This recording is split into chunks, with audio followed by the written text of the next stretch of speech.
Olá, sexto ano, tudo bem? Então vamos lá. Hoje nós vamos falar sobre o sentido da visão. Vai ser o único sentido que a gente realmente vai ter um vídeo só para ele. O restante nós vamos ter em um vídeo só todas as informações, tá bom? Bem, a gente vai começar assistindo um vídeo que o Hospital Albert Einstein publicou há um tempo atrás. Na verdade, são 5 vídeos. A gente vai assistir o primeiro, o restante vai ficar como dever para vocês realizarem. Que chama Os 5 Sentidos e esse é o da visão. A gente vai assistir, depois a gente vai continuar a aula, tá bom? E vamos conversar sobre o assunto. Então, esse vídeo não é meu, é um vídeo que nós pegamos da internet do Hospital Albert Einstein.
Então, gente, agora a gente vai falar sobre, então, só conferir aqui se eu dei pause, né?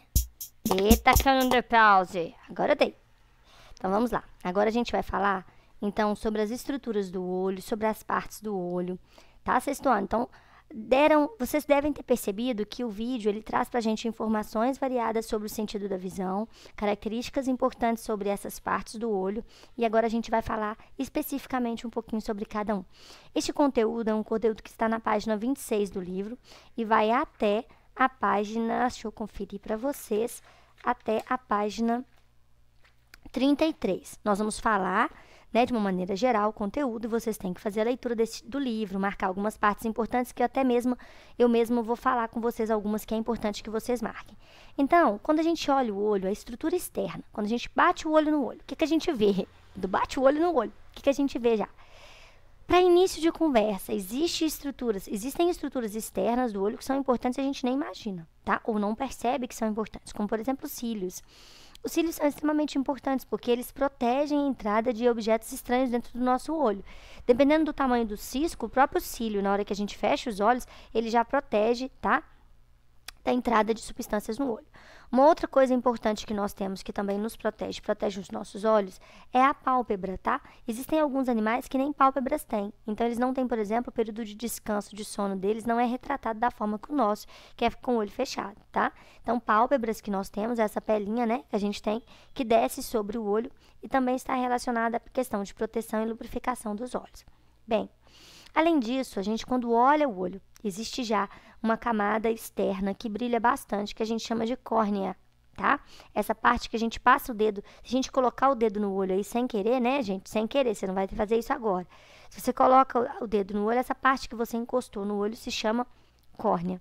A parte colorida do olho, que a minha é castanha, que tem colegas que têm o olho azul, que tem outros que têm o olho preto, tem outros castanho escuro, outros mel, outro verde, e assim por diante, a gente chama isso de íris.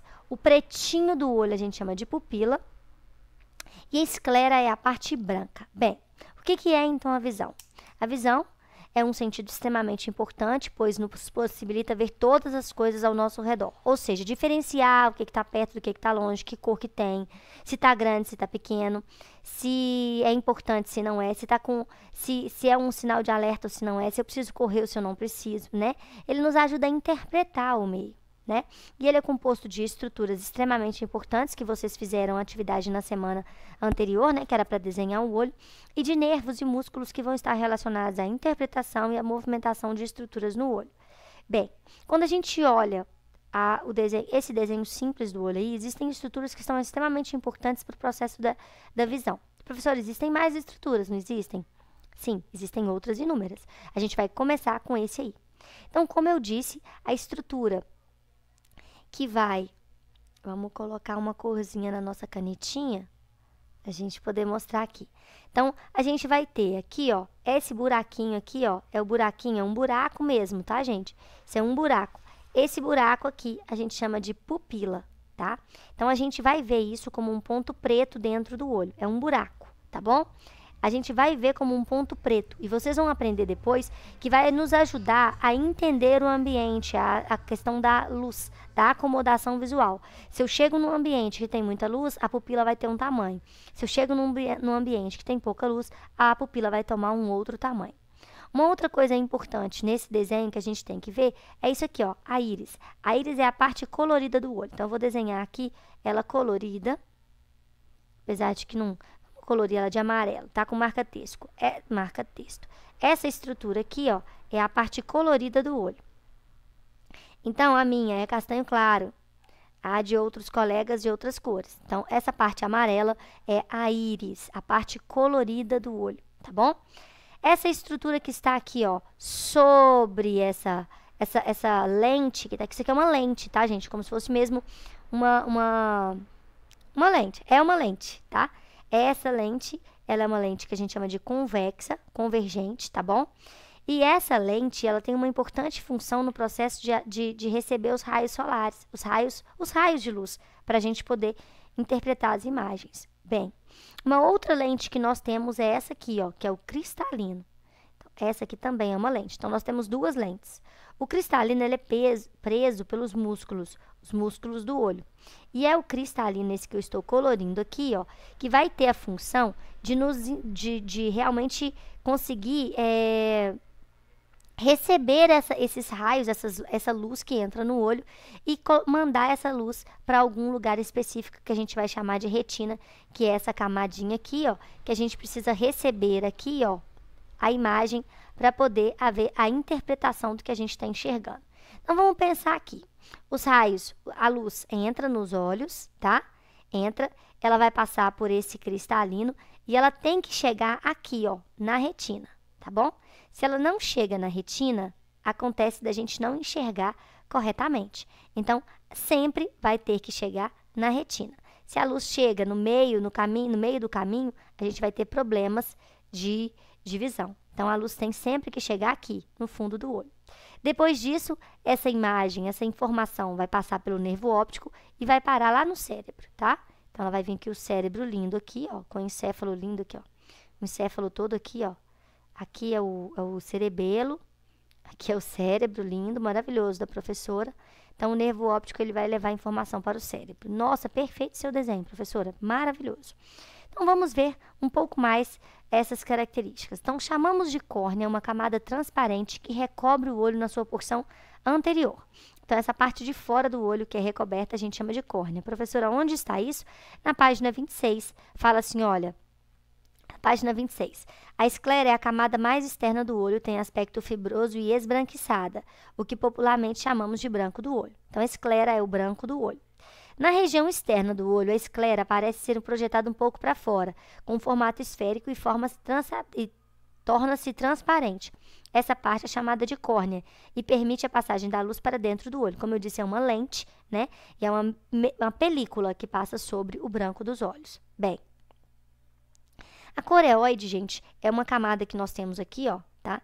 Essa camada aqui, ó, que é a coreoide, é uma camada intermediária, rica em vasos sanguíneos, que são responsáveis por nutrir as células do olho. Então, é extremamente importante essa camada. Bem, voltando lá, então, na questão da córnea.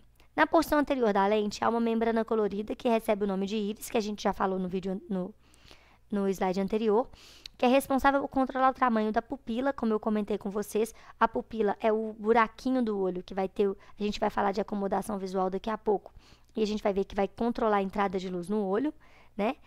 E o cristalino, que a gente falou que é uma lente também, e essa lente também, ela é regida, ela é movida pelos músculos que vão fazer com que ele fique mais gordinho ou mais esticadinho para haver a interpretação da imagem. Então, vamos rever as informações que nós vimos até agora. A gente falou que existe a córnea, o cristalino e a retina.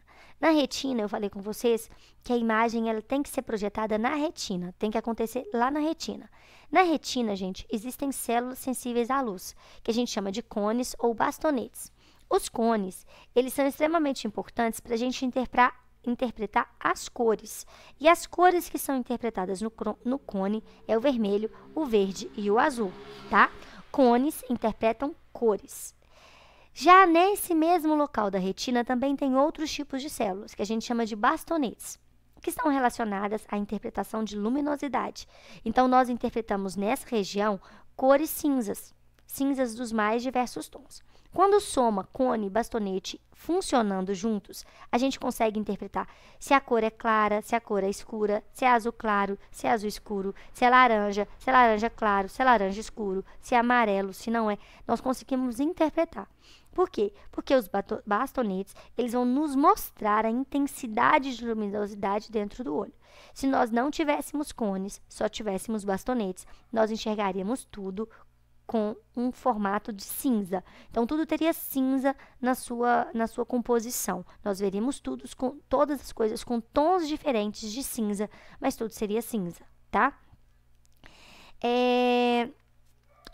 Uma outra coisa importante, como eu disse para vocês, o cristalino é uma lente. Essa lente ela vai focar os raios luminosos. E aí existem os músculos aqui, ó, esses músculos ciliares aqui. Esses músculos eles vão fazer com que o cristalino fique gordinho ou não. Esses músculos ciliares, eles então pressionam o cristalino para fazer com que ele fique mais, com que a lente consiga perceber melhor a imagem, tá? Então, pode acontecer isso. Ou então, ele vai ficar mais relaxado. Quanto mais perto o objeto está do olho, mais gordinho, mais pressionado o cristalino fica. Então, mais cansativo fica aquilo. Então, eu ficar, por exemplo, olhando no horizonte, eu consigo sentir que eu estou me relaxando muito mais e a minha visão cansa menos do que de pertinho, porque o cristalino está como? Menos pressionado quando eu olho à distância, tá? Bem, toda imagem que nós vemos ela de um jeito e ela é virada dentro do nosso olho, ela fica invertida. E lá no cérebro, essa imagem vai ser revertida novamente para nós. Então, o objeto ele vai ser projetado no fundo do olho com uma imagem invertida. Bem, então, como eu disse, o olho tem uma lente que é a córnea e a outra que é o cristalino. Bem, na parte interna do olho, como eu disse, há a retina e é nela que estão localizadas as células que captam as informações luminosas. são as células receptoras, cones e bastonetes. Cones relacionados às cores e bastonetes relacionados à luminosidade. Então, como eu disse, lá no fundo do olho, a gente tem, então, células que percebem a cor ou a luminosidade. Então, os cones e os bastonetes, tá bom? Bem, em locais mais escuros, apenas os bastonetes entram em ação. Esse é o motivo pelo qual não conseguimos distinguir as cores em locais pouco iluminados. Quando você está deitado na sua cama de noite, lá todo bonitinho, você percebe que aquela escuridão que estava quando você deitou, ela vai se dissipando. Na verdade, ela não acabou, né? Na verdade, o que aconteceu é que houve uma acomodação visual. Mas você não consegue perceber se a sua parede é rosa, roxa, azul, verde ou é branca. Você consegue perceber apenas a parede. Consegue perceber os objetos, mas não consegue distinguir corretamente. Por quê? Porque só os bastonetes estão funcionando, tá? Quando há um aumento da luminosidade, os cones começam a ser estimulados e a gente consegue perceber, então, as cores. Existe um ponto na retina que não são encontrados nem cone nem bastonete. E nessa região, nós chamamos de ponto cego, que é essa região aqui, tá bom? Então, aqui é o ponto cego. Então, voltando às nossas características iniciais. Eu disse para vocês que o olho, ele tem camadas. A camada interna, a camada intermediária e a camada de fora. A de fora, esclerótica. A intermediária, coroide. E a interna, a retina. É isso? Então, a membrana, a retina, ela reveste, vamos lá no livro de ciências, na página 26, no primeiro, segundo, terceiro, quarto parágrafo. É uma fina camada que reveste o fundo do olho, localizada onde a luz incide. Na retina encontram-se células especializadas em receber a luz e transmitir as informações sobre essa luz para o cérebro, e nós já falamos que essas células especializadas se chamam cones e bastonetes. Bem, se nós observarmos aí todas essas estruturas, de certa forma, eu já falei sobre elas, mas eu não falei de duas aqui. De duas regiões onde tem uma grande quantidade de líquido, tá? Uma grande quantidade de substância, que é o humor vítreo e o humor aquoso. Aqui o humor vítreo e aqui nessa região aqui, ó, o humor aquoso. Então vamos lá na página 26, no quinto parágrafo, no meio do parágrafo fala assim, olha, com o passar do tempo, esses músculos se tornam menos elásticos. Beleza, então, na verdade, o que vai acontecer? Nós vamos aprender que existe um defeito da visão, que os músculos ciliares, eles começam a ficar cansados, velhos, tá? E vai causar o que a gente chama de presbiopia, que é a vista cansada de uma pessoa mais velha, tá? A pessoa mais velha vai passando o tempo, ela começa a ter necessidade de levar o objeto para ler bem distante. Por quê? Porque os músculos, os ligamentos ciliares, os músculos ciliares, eles não vão fazer o cristalino engordar ou esticar ou relaxar muito facilmente. Então, vai ter problema para a pessoa enxergar. Mas aí, continuando aqui, o que eu quero chegar é no humor. O espaço entre o cristalino e a córnea é preenchido por um líquido transparente, constituído em sua maior parte por água, denominado humor aquoso. Então, aqui, entre o cristalino e a córnea, existe uma região, que é essa aqui, que é chamada de humor aquoso. Já entre o cristalino e a retina está o humor vítreo, uma substância viscosa e também transparente que preenche grande parte do globo ocular e dá a ele formato esférico, que é o humor vítreo. Diquinha para guardar onde fica o humor aquoso e onde fica o humor vítreo. O humor aquoso ele fica aqui, na frente. A vem antes de V, certo, gente? A vem antes de V. Se aqui é a frente do olho e aqui a imagem, aqui que a luz está entrando, ó. Se é aqui que a luz está entrando, A vem antes de V. Então, aqui na frente, essa região é o humor aquoso. O que é isso? É um líquido que vai preencher uma região do olho entre o cristalino e a córnea. Depois, entre o cristalino e a retina, há também um líquido que preenche o olho e dá a ele o desenho que ele tem, esse globo ocular bonitinho, que é o humor vítreo. V vem depois de A, por isso ele está dentro do olho, mais adentro do olho. Professora, isso é biológico? Não, gente, isso é um macetinho para guardar os nomes se houver necessidade. Então, a camada mais externa do olho, esclerótica. A camada intermediária, coroide, é a camada interna, retina. Na retina existem células receptoras de luz e células que recebem a luz com cor. Cones, cor, bastonetes, apenas luminosidade. Íris é a parte colorida do olho. Pupila é o buraquinho que tem no meio da íris por onde a luz passa. Cristalina é uma lente que vai estar relacionada a gente conseguir enxergar as coisas ou não. E córnea é a outra lente que fica do lado de fora do olho. Bem, dando um geral, é tudo isso que eu disse. Em tudo isso que eu disse, a gente vai perceber que nós estamos dando fazendo um resumo do conteúdo do livro das páginas 26 até, como eu disse, a 33. Aí lá na página 27, fala assim, olha, nervo óptico. De certa região da retina sai o nervo óptico, que tem como função captar as informações dos cones e bastonetes da retina e levá-las até o cérebro. Olha aqui o nervo óptico.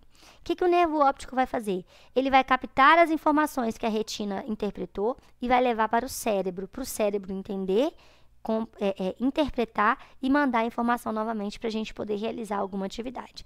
Tá?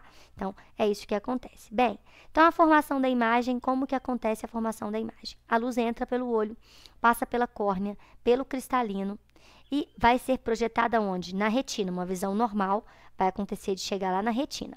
Chegou na retina, os impulsos elétricos entram pelo nervo óptico e chegam até o cérebro.